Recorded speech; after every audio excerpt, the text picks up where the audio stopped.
Hello everyone and welcome to the Bet It Right show as we approach the final round of fixtures in the Premier League season for this year. As always, check us out at betitright.com. Check out our Twitter pages, BIR Insights and BIR Prompts. And use all the information that we both chat about here on the show and indeed on the website amongst your friends to help you bet better. Now, two things have happened this week that are both as rare as each other. The first is I got five numbers up in the lottery. And the second is that Everton won a football match from 2-0 down. And that means that Dean Selvey is one happy Liverpool fan. Come on! Everything You're I staying in said the Premier about Frank. League. Oh, Frank Lampard. Now, I may have tweeted a few things about Frank before. I haven't gone back and deleted them. But Frank, I love you. Dominic Calvert-Lewin, I love you. Yeah, unbelievable. I think I won 1,878th win, same year that we were founded. I saw a post from Everton this morning. And the first time I've ever won a Premier League game from 2-0 down. Yeah, unbelievable. Does this, everyone's going off, Frank, we love you, well done, Frank. But is this not just a sort of temporary masking of some pretty monumental issues that he might have as a manager? And do you think you'll be in the same position next year, fighting to survive with him at the helm? It's definitely papering over the cracks. The squad needs a complete upheaval, loads of players to be sold. He needs to cement that system if he wants to play 3-4-3. We need good wing backs. We need centre midfielders that can control the game. We need players that can play in the pockets. Dominic Calvert-Lewin would be a great centre forward for that, as he showed last night in patches. Dele Alli actually was very good when he came on as well. But yeah, it's definitely papering over the cracks. And I think Everton fans are smart enough to see that. I'm definitely smart enough to see that we do need something huge in the summer to not be in the same situation last year. But right now, he can do no wrong. But yeah, Ollie, just going back to what you said at the start of the show, 5 numbers on the lottery. Yeah. What? Just entertain me for a second. What's the difference between 5 numbers and 6 numbers with prize money? You bastard. So I got £1,750 for 5 numbers. And if I had the 6th number, it would have been 8.5 million. And that sounds like great value. Is that if I had 5 numbers and the bonus ball, it would have been straight up million. They would have just gone, there's a million, Ollie. So if I had the bonus ball, so what's that? I'm a 10-1 shot, or whatever it is, 9-1. I don't know how many bonus balls there are, but wow. So I'm a 48-1 shot when it gets to the last number needed to win 8.5 million, and I'm a 9-1 shot to win $1 million with the bonus ball once all the other 5 have come out. Wow, I didn't know it was that. When it gets to the last ball, I didn't know it was that short.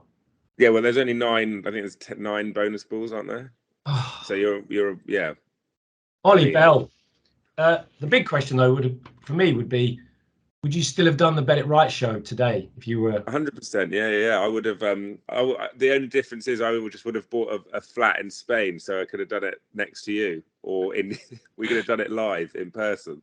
And you'd have probably been slightly a little bit wobbly on the old camera. Ever the consummate professional with 8.5 million. I might have better internet in Spain, to be honest. We wouldn't give James so much of a headache when he's editing this. This is true. But look, it was a near miss. Everton nearly went down, but you survived. I'm pleased for you. And now it's a heads-up duel between Burnley and Leeds. And what we're going to do this week, actually, it's our last main show of the series, obviously, because the football season is coming to a close, and there are important matches from the top to the bottom of the Premier League. So rather than doing a tactics room or a Premier League preview, we're going to have a quick look ahead to every game in the Premier League this weekend. So that's the most sensible thing to do, which we'll do in a moment, obviously. Next week, we'll do a special Champions League preview as well. We'll just have a sort of blast on what we think is going to happen in the Champions League. So that there's that to look forward to. And obviously, throughout the course of the off-season, we'll keep everyone updated on our Twitter pages as to the goings-on in the world of football before we come back and launch Series 2 of the Bet It Right show. So, lots to look forward to. As I say, the full Premier League preview coming up We do need to say well done to people who correctly predicted the score in the Villa-Burnley game. FPLCG got it right. Nissan Roller-Pez, Racing in the Street, United, Daniel were successful. And we had a successful winner, I suppose. Not that they win the shirt, but we had Neil Roberts once again got it right in the surprise shirts, which takes us nicely on to this week's surprise shirts. So, Dean, tell us about last week and what do you got for us this week? Yeah, so sporting the Armenia Bielefeld shirt from last week, they were actually in one of our bets. That was a little hidden little Easter egg for you there in the show last week, if anyone got it. But yeah, sporting that shirt this week.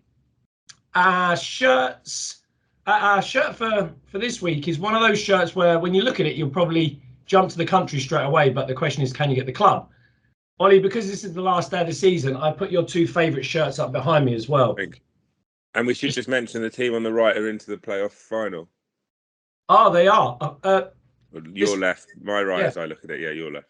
Yeah. Good luck to Port Vale and Arsenal de Sarabi, if that's right, the right pronunciation, over here. And I will be bringing that back for you when I come back from Spain, Ollie. So, Thank you very much. Forget 8.5 million. You've got a free shirt to look for.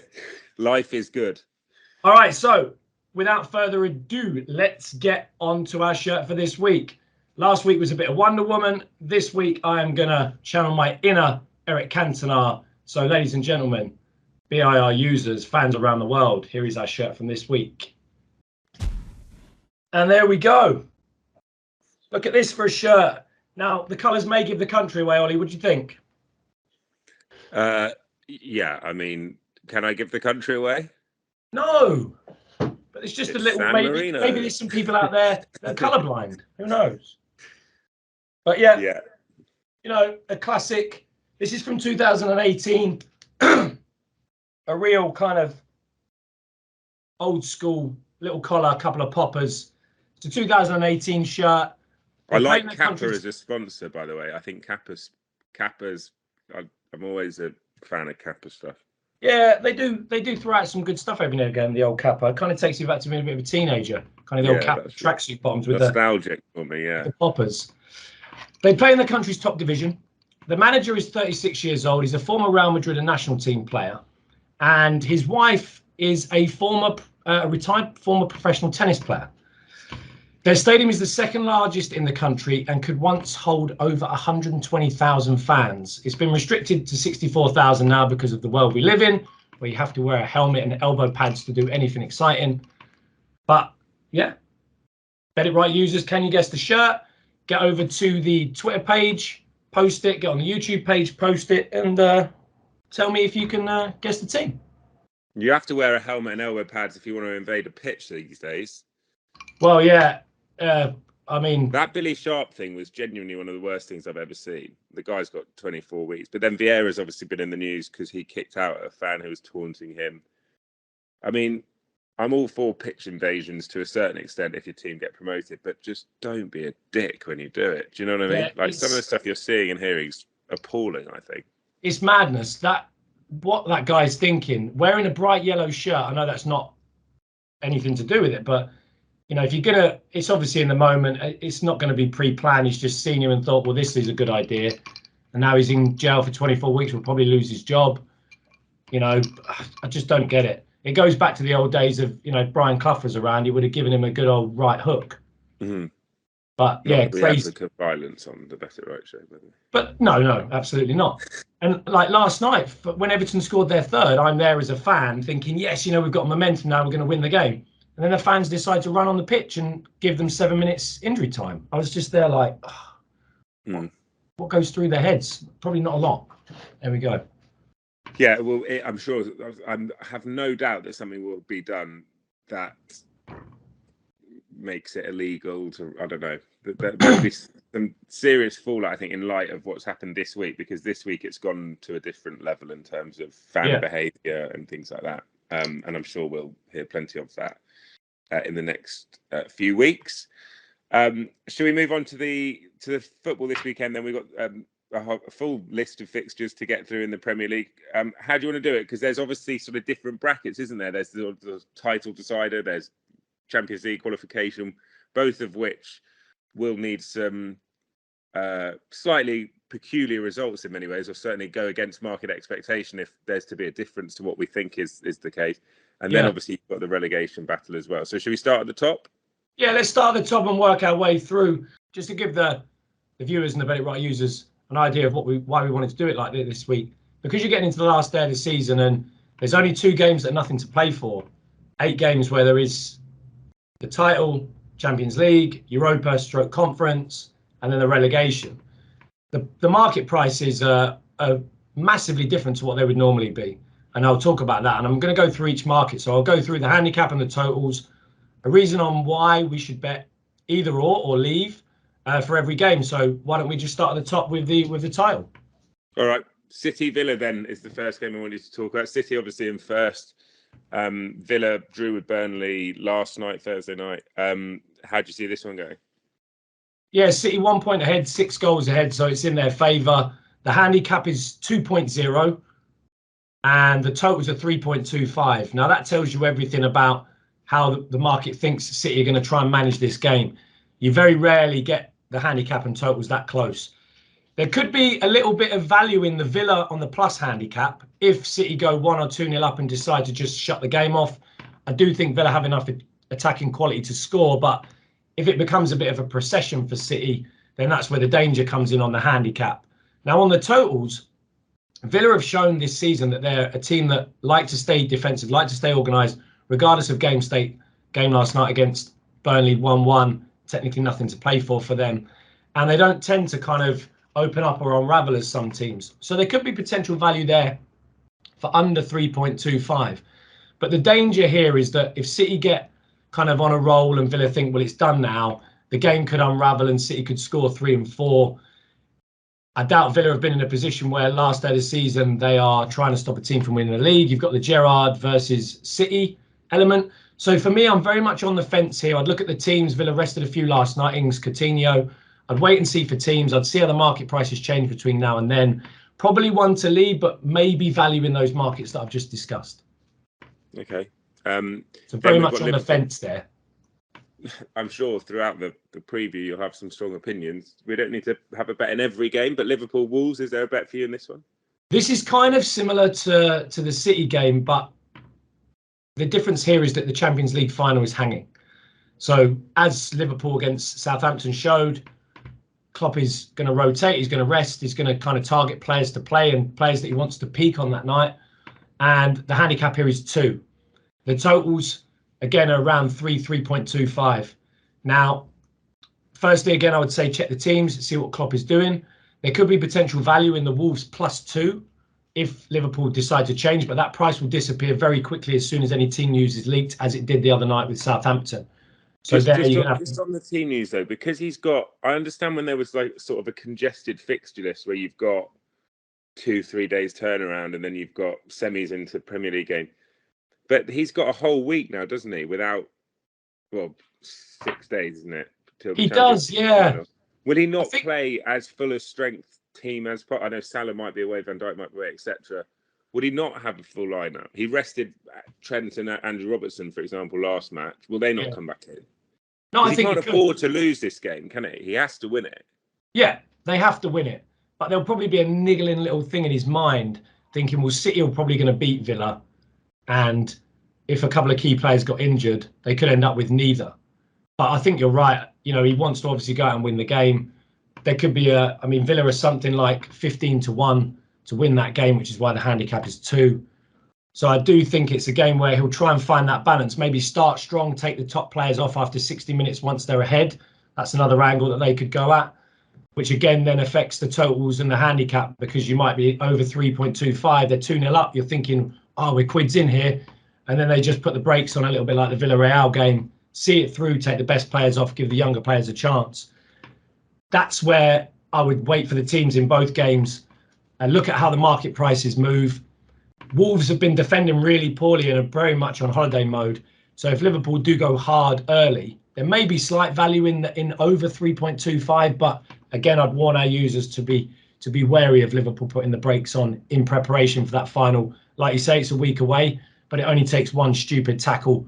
We've seen a couple last night, those scissor tackles. We saw Everton at the weekend doing flying, karate kicks into people. You never know. But yeah, those two games for me, because of the 1 point difference, the goal difference, the handicaps and the totals very close together. One for teams and not a lot of value there for me.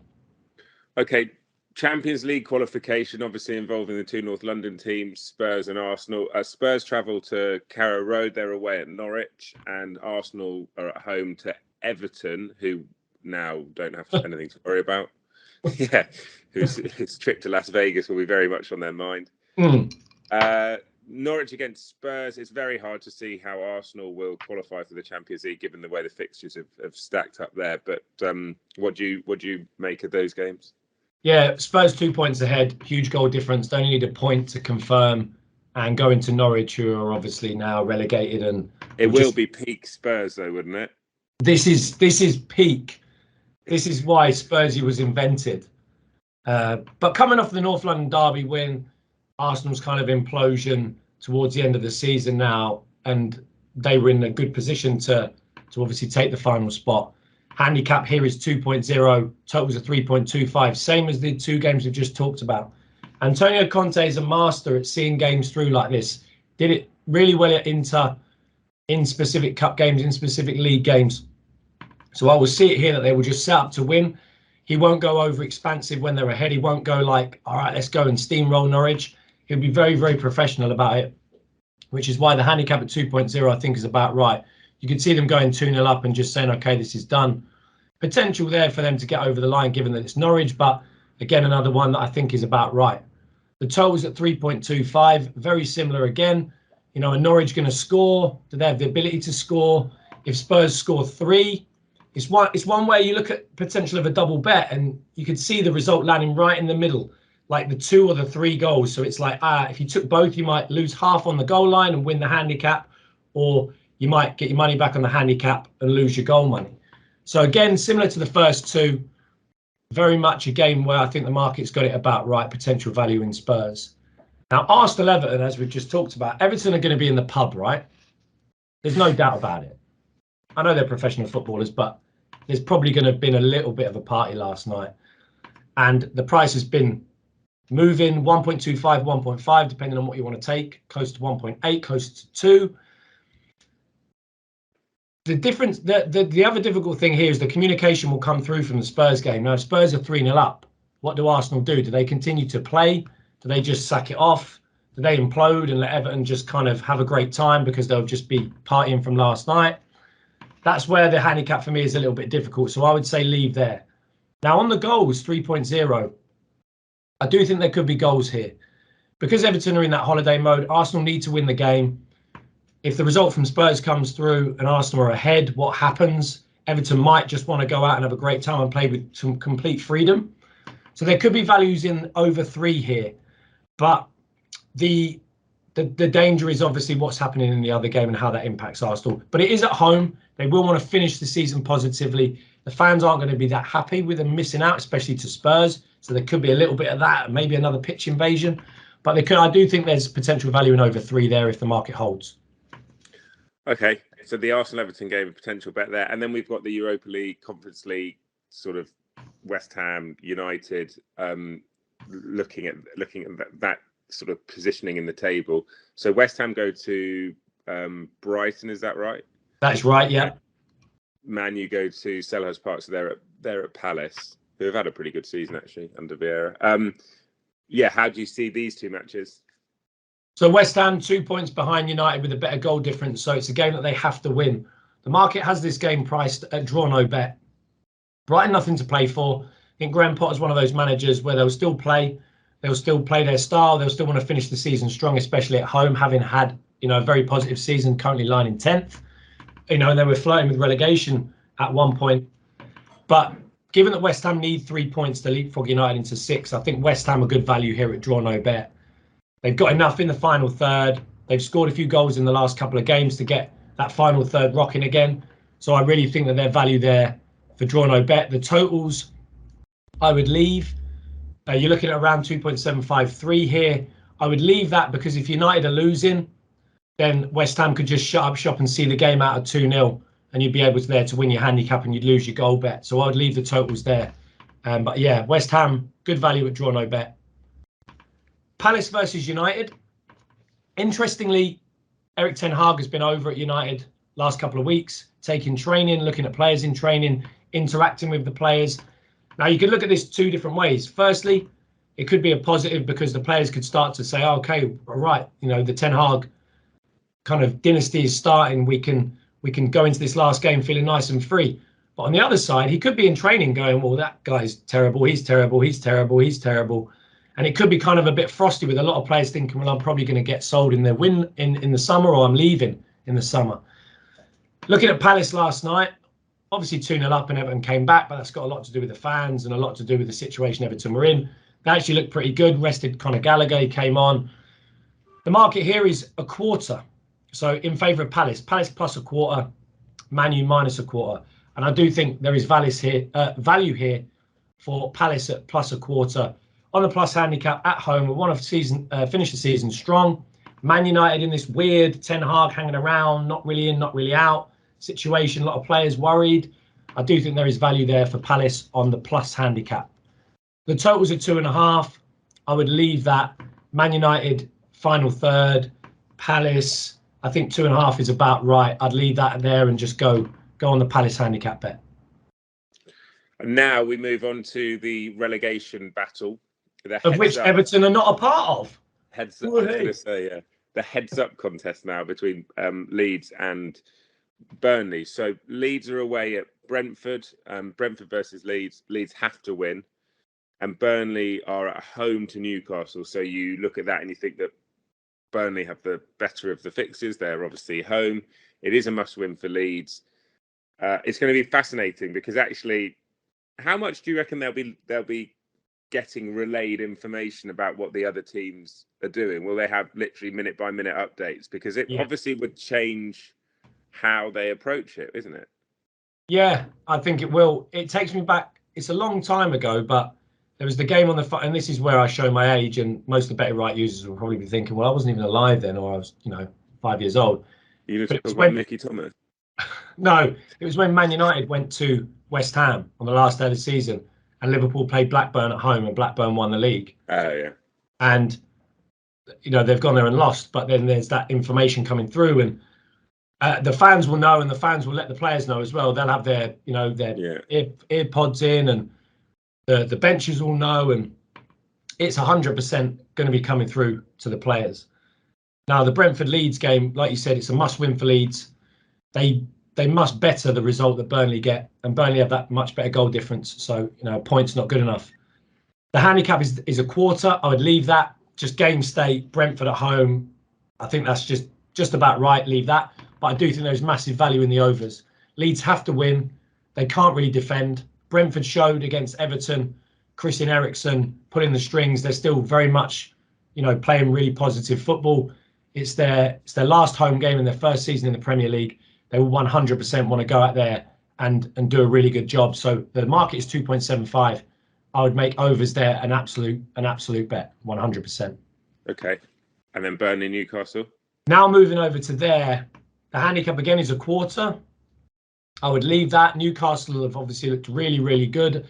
A little relationship here. Eddie Howe had that really small spell at Burnley before he went back to Bournemouth. So there's a little bit there. The goal line is 2.5. Now that already reflects the to play for here, because this game would normally be a 2 or a 2.25 goal line with Burnley at home and Newcastle. Now, 1 point may be enough for Burnley. If they hear that Leeds are 2-0 down and they're drawing, do they shut up shop and just hope that Leeds don't make the comeback that Everton made last night? That could impact the goals. On the handicap, like I said, if they're 1-0 up, Newcastle have been very, very good. Are they going to take their foot off? So this is a game where I actually think that it's probably a leave on both sides, because there's too many bits that could influence Burnley here if Leeds are behind. And the goal line at 2.5, I think the market have already adjusted for the to play for here. So I don't think there's any value there. So that game I would leave.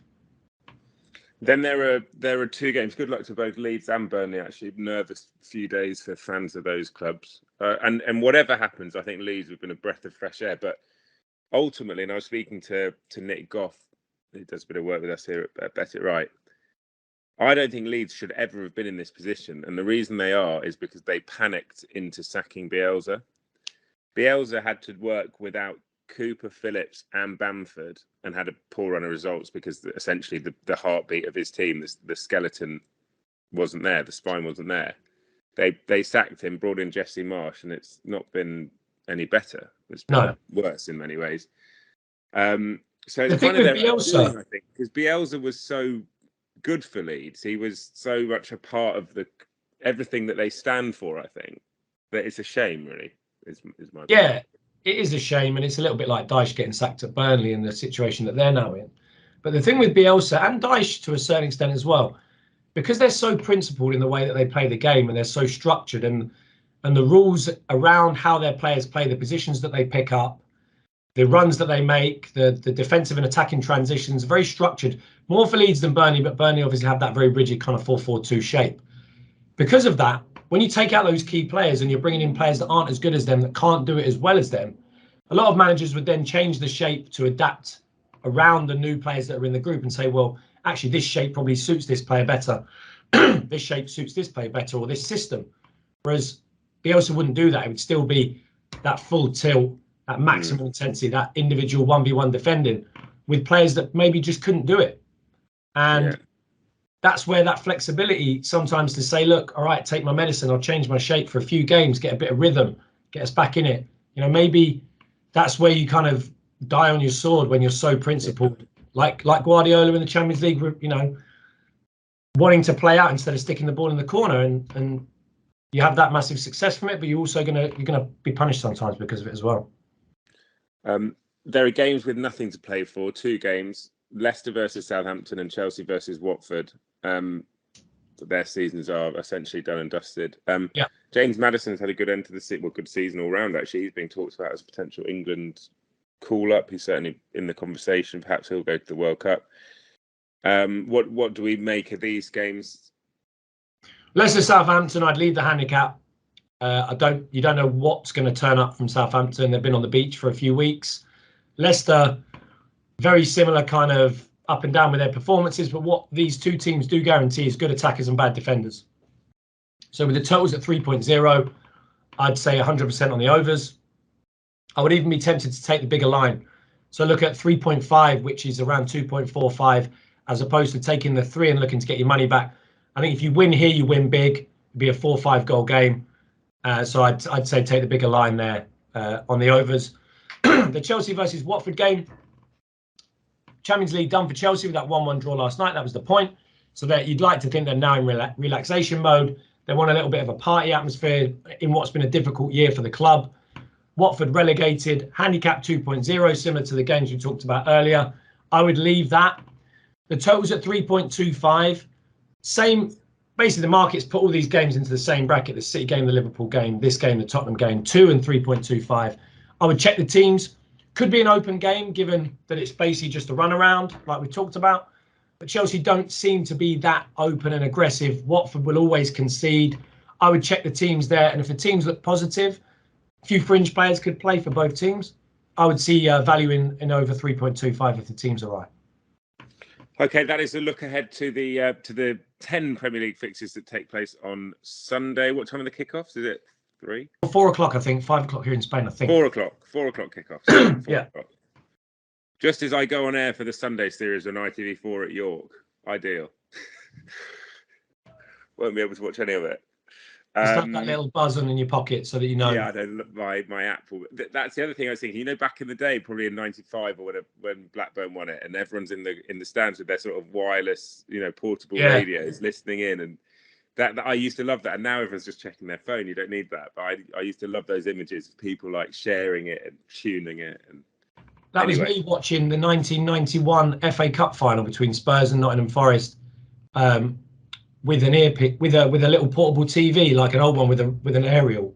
I was at my auntie's wedding and I was watching it outside the wedding under the tree with like a crackly picture. I had one of those. Kids of today would never appreciate that with a mobile phone and everything. You used to get a portable TV that was the size of a phone, didn't you? It was so good. It's like this. Pull out the longest aerial ever. Yeah, and I had no picture. Aerial. Just a crackly picture of like something happening, and a few noises, but. Here we go. A nostalgic little journey back through time that was. I know. Back when life was easy. Could you take me to Europe though now? Have you got games you want to talk about in Europe?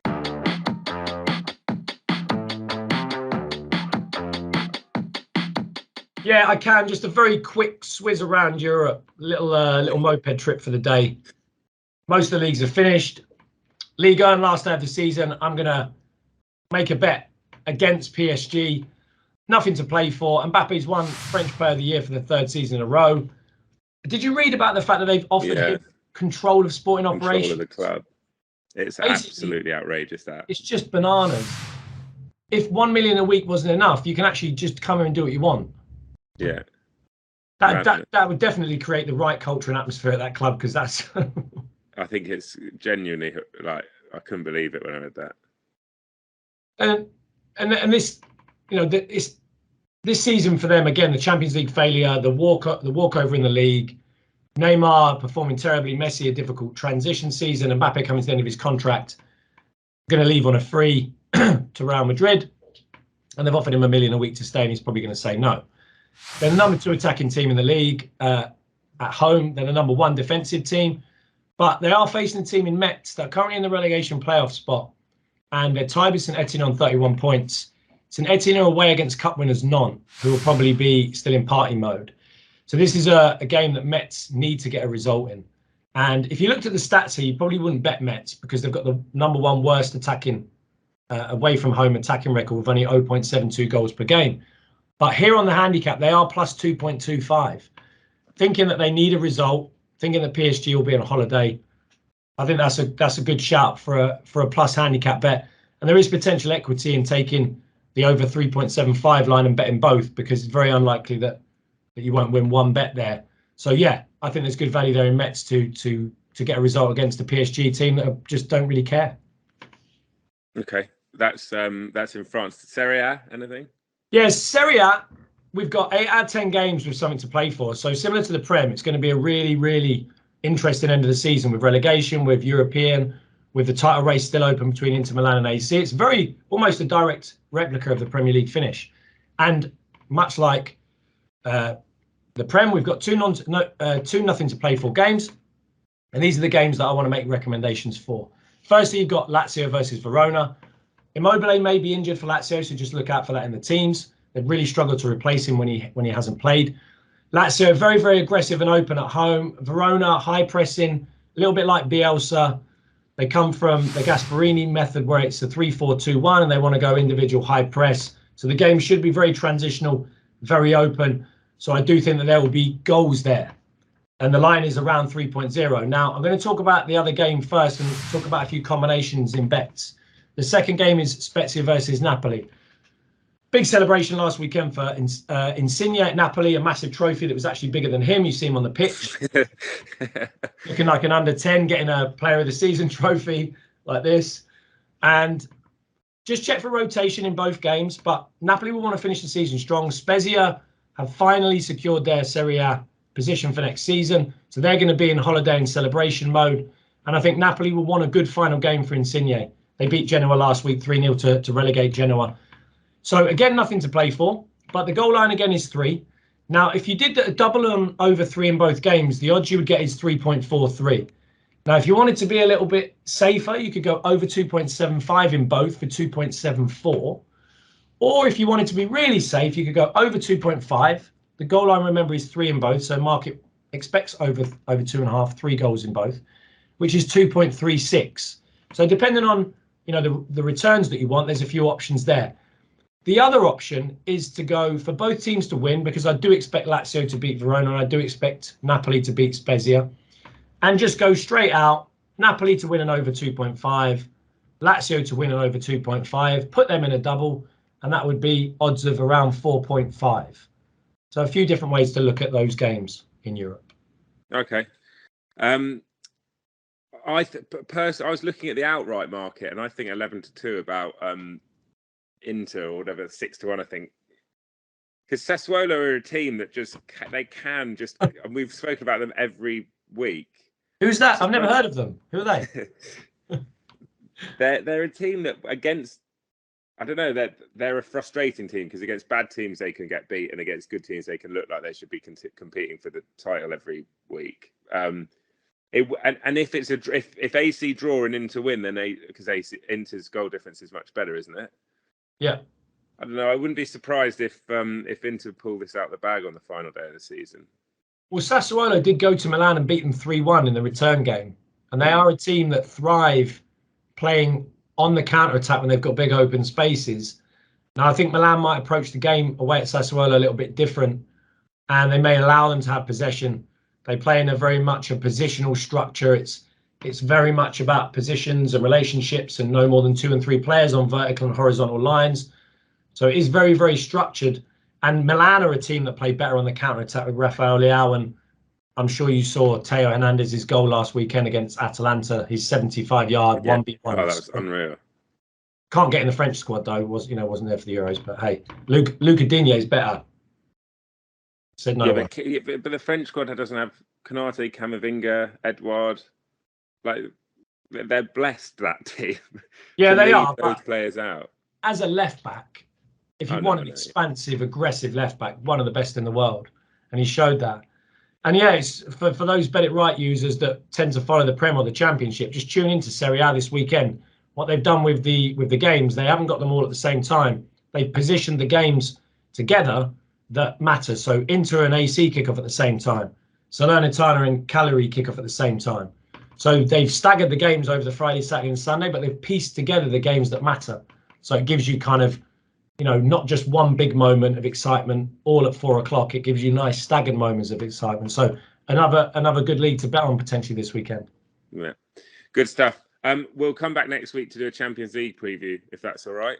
Looking at to Liverpool, Madrid. It's all right with me. One thing I would like to say, Ollie, just at the end, is just to give another shout out, like last week, to our prompts page, our other service alongside our insights, alongside this show. It's our automated service that takes the history of games and matchups and teams and generates automated prompts. This week, again, profit of £336 against the £2 level stake. Over 15.5% profit. Highest score, highest winning price being 19.5, so 18.5 to 1. And similar to last week, our first half result 1x2, and our correct score were our best performing markets. There was 116 and 142 prompts in those two markets, and they returned 31% and 38% profit, which was up from around the 30% last week. And the halftime, full-time also returned a tasty 21% return. So those users that watch the show, see the clips, that aren't following that service on Twitter yet, get on board. Yeah, well said. Dean, thank you very much. Head to the YouTube channel to make your suggestions for this week's surprise shirts. BIR Insights, BIR Prompts, and betterright.com is the website address. I'm sure you all know that by now, but please head there. Check out the this weekend's round of fixtures. And we'll see you next week for the Champions League special. Dean, thank you very much. Ollie, Bet Right users, have a great weekend. See you next week.